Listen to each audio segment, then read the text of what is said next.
So to me, this is potentially the biggest revolution in all of human history. So this is on the level of, we used to think the Earth is flat.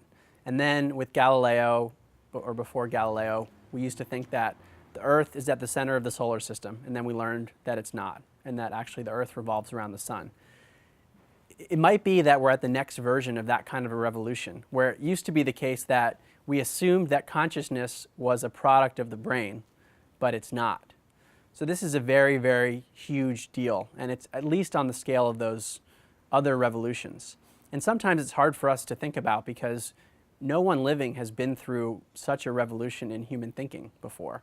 We've had technological advances, but we haven't had anything that puts into question who and what we are and radically shifted how we think about the world. So this is a very big deal.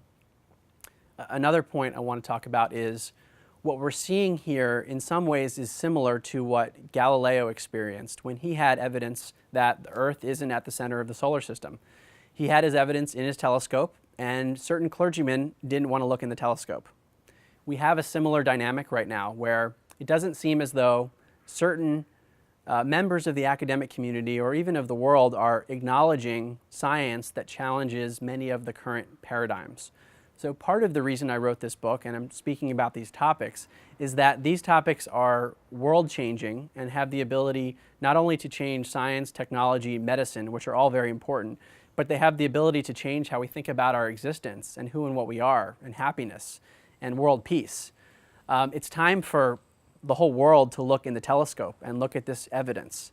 And we need to find some way of reconciling this evidence with our theories of reality. And if there's something there, which I think there is, we then need to explore it because it could change how we think about everything.